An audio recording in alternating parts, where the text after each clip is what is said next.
What's up, folks? Welcome to the Wednesday forecast. So we have finally started to get some moves in the market, and the pairs are starting to move, except this one. So Euro US dollar is still just range bound and not showing me anything. We still haven't broken the low or the high, and I'm still expecting a larger range because the Euro US dollar really likes to range for a long time, so that is definitely to be expected. And of course, same forecast as before, nothing has changed, so be careful about the liquidity areas. Look for the price to break to the high or break the low, and then look for a large impulse up or a large impulse down. Currently just no man's land, very range bound, and I would say just move away from this pair. Set your alerts when the price breaks the low, set your alert when the price breaks the high, and then look if we just break and retrace, get back into the range, or if we actually break and maybe start some sort of a nice uptrend. That's it for EU, nothing more to say. Let's take a look at the euro and the Japanese yen. So there wasn't actually two opportunities to take a trade, and I did take one loss. First opportunity was this one, so right here. This would be the first opportunity, and this was looking very good, I have to say. This was high probability because we had this ascending structure right here, very clean ascending, as I talked about in the last couple of forecasts. And then we did push up, got some really nice momentum, so that this was really nice momentum. But one warning sign was these 3 wicks to the upside, so that was definitely a warning sign to me. This did form a flag, as you can see here.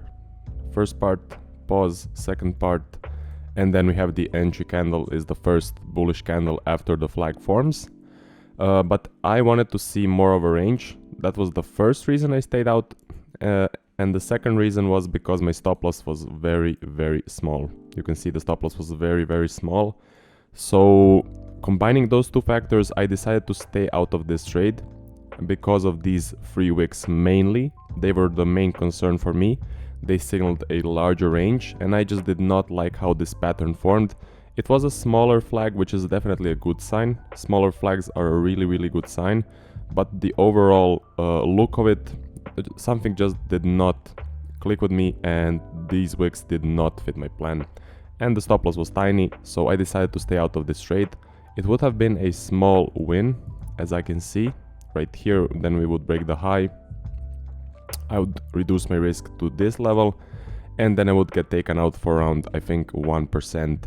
So then we started to form another ascending structure right here, from which we actually reversed to the downside. So that is very interesting.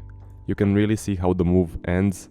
We got a large impulse, and then it started to ascend, and then we reversed. So that's exactly how we trade the market. We look for these ascendings or descending structures to tell us that the market can no longer be sustained up or down, and that we are ready to reverse. So this is textbook reversal. We got the momentum.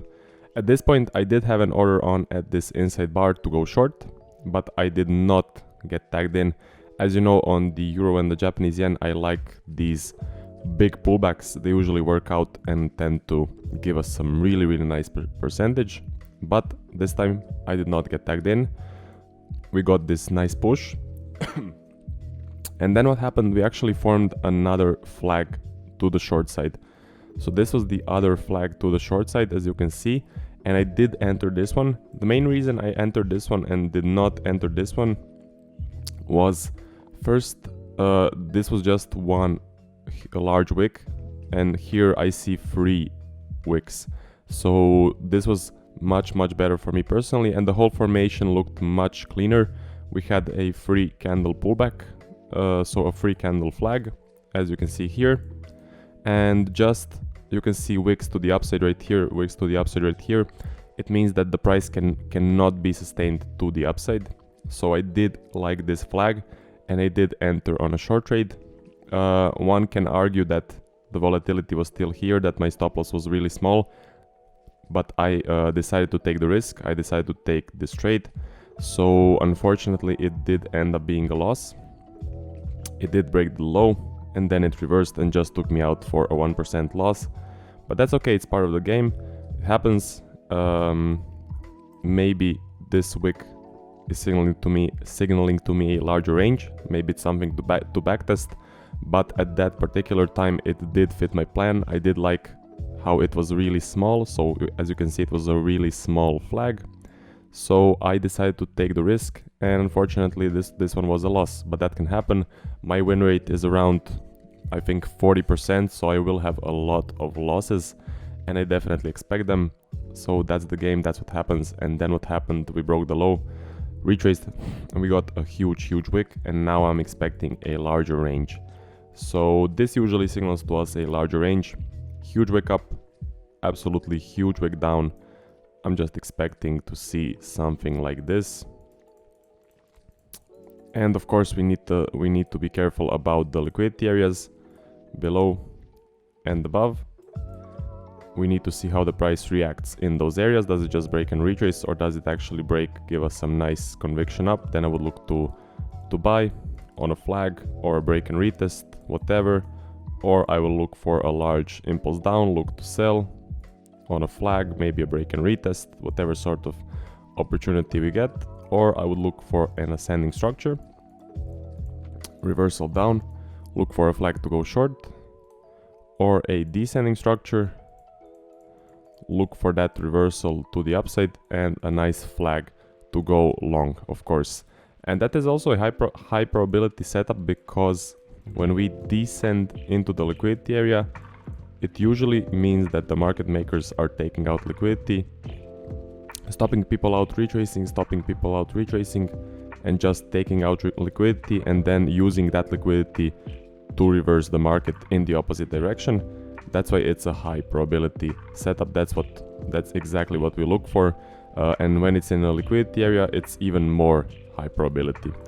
So let's take a look at the Aussies. Aussie US dollar. Finally, we broke out of the range. So we were stuck in this huge range, as you can see here. We were stuck right here, and now we have broken the low and we got some momentum, but still I see nothing special. I do like how this gave us a large push down and small pullback, continued down, but then again we got this sort of an aggressive retrace, giving us maybe more of a ranging structure. So we need to see what happens next. Currently I'm not looking for any trade, to be honest, because I'm seeing a momentum shift in this candle. Also we just broke the low and then we retraced, which is not a particularly a good sign. It's more of a bad sign. It's more of a sign that we have reached the lower liquidity area, because of course there is a liquidity area here underneath this low, underneath this huge range. So it's more than likely that the market makers have taken out liquidity and maybe are ready to reverse the price, or will just continue with the range bound sort of a structure. So what I would look for to get in on a trade, I would look for a continuation. I would look for another break of the low and then maybe a break and retest trade. That would be very, very high probability, especially on the Aussie and US dollar. That's a very high probability setup for this pair. Also, what I will be seeing is if we get maybe a nice push down and then a nice clean flag to go short, something like this, that would also be very, very nice. If we start to descend, do be careful, do look for a reversal.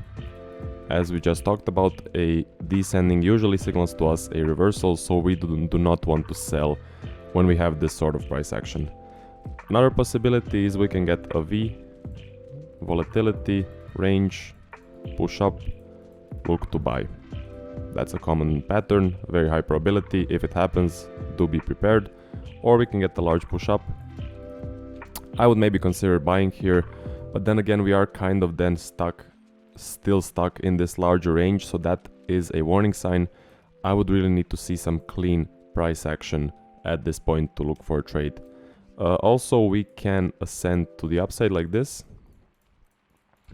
and then get a nice reversal to the downside like this, and then that's about it. I would say your best bet is to look for another push down, look for something like this, then a nice flag to go short. That's your best bet. or maybe a break and retest trade. Otherwise, I would be more careful. I would look for a really high probability setup. Now for the Aussie Japanese yen, also we're getting a nice move. So as you can see here, we did get a push up. We then started to ascend, which was a sign we will reverse, and a reversal happened. So as you can see, we got a large push down,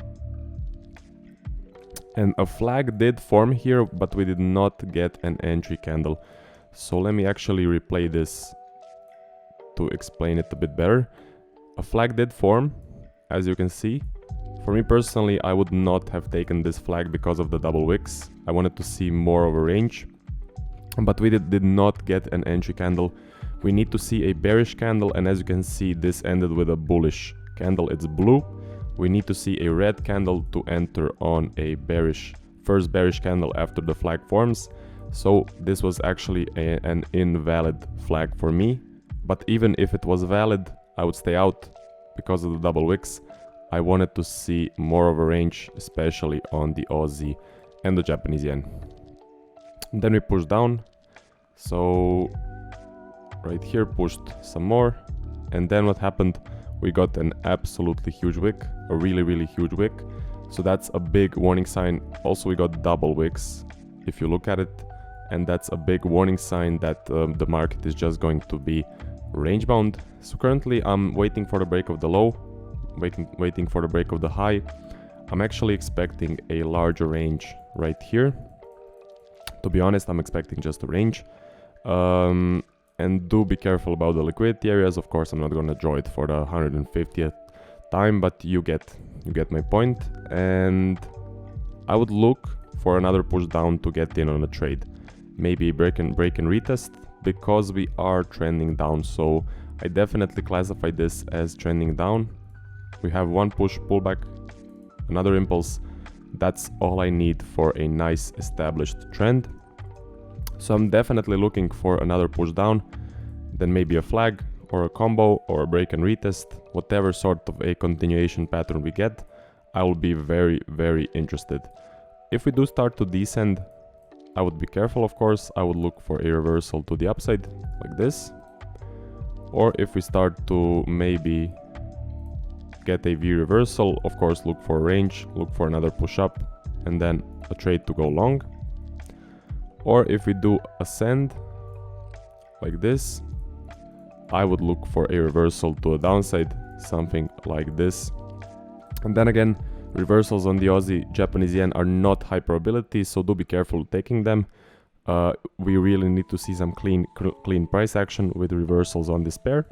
But your best bet is to look for another push down and then look to sell on a continuation pattern. So that's it for the forecast. Finally, we start to get some moves, and as expected, on Wednesday usually the markets heat up. Usually we start getting some nice trends. So Wednesdays, Thursdays, Fridays, those are the best days to take a trade. Those are the most high probability days.